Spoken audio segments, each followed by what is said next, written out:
The principle taught here goes much further. There's a principle behind it, as it also refers to the propensity of fallen men to neglect the wisdom of preceding generations, just because ancient for such people means antiquated, and that in their minds is always wrong. And those who are a little older among us know exactly what I'm talking about. When we try to explain something to our children or to our grandchildren, and they kind of shrug it off in the sense of, what do you know? This is a different day.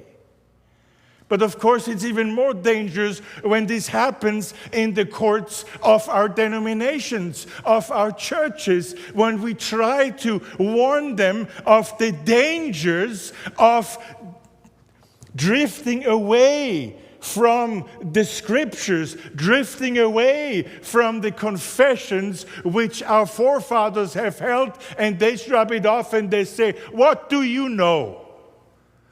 You're ancient. And just 2 minutes ago, I was one of the young guys.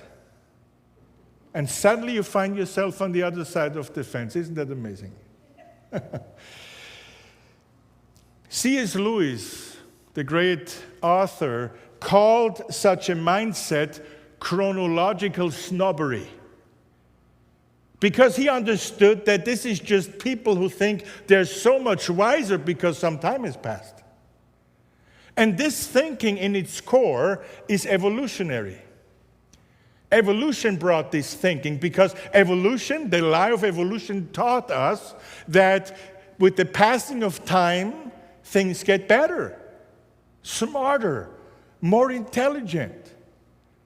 And we have applied this to everything. And now the word or the objection that some view is archaic is already the end of the argument without there even being an argument. And to a degree, in a way, we have all bought into that lie. And sadly, as I indicated, this phenomenon also exists in theology, where it is especially dangerous. Chronological snobbery seeks to adapt theology, adapt biblical teaching to whatever culture is predominant at a certain time. As we are, for example, currently seeing the neo-Marxist so-called social justice movement massively creeping into the churches and taking over whole denominations. And this is nothing new.